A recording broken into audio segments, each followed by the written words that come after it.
On a ici une fonction petit f à valeur réelle et de classe C2 sur un segment AB. Dans la question 1, on suppose de plus que f s'annule en A et en B.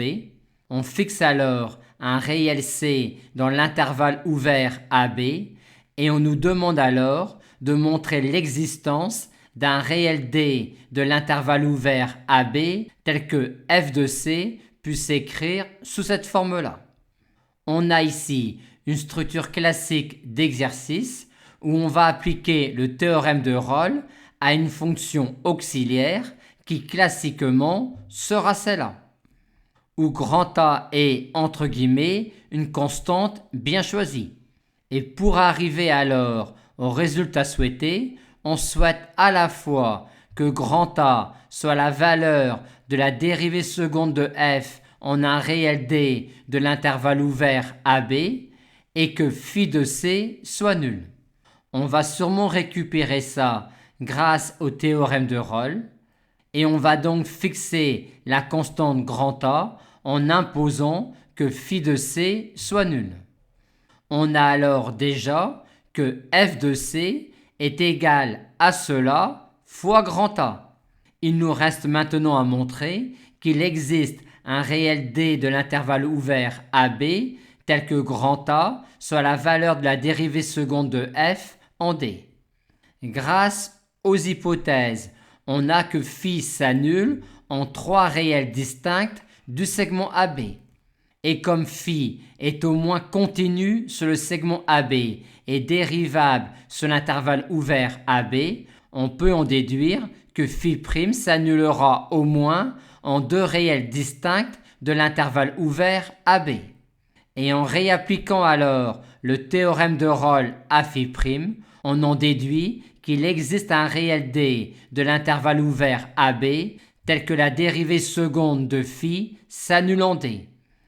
Ce qui nous donne le résultat souhaité vu l'expression de la dérivée seconde de phi. Dans la question 2, on garde les mêmes hypothèses sur petit f, à la différence que l'on ne suppose plus que f s'annule en A et en B. On n'a donc plus cette configuration-là, mais celle-là.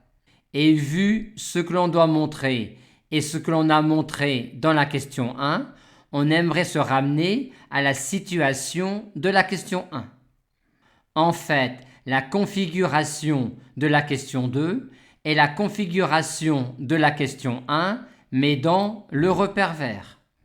Dans le repère noir, la courbe représentative de f est la courbe représentative de f. Par contre, dans le repère vert, on a vu dans une autre vidéo que la courbe représentative de f est la courbe représentative de la fonction g, où g est la fonction définie par g de t égale f de t moins h de t, où h est la fonction affine telle que h de a égale f de a et h de b égale f de b.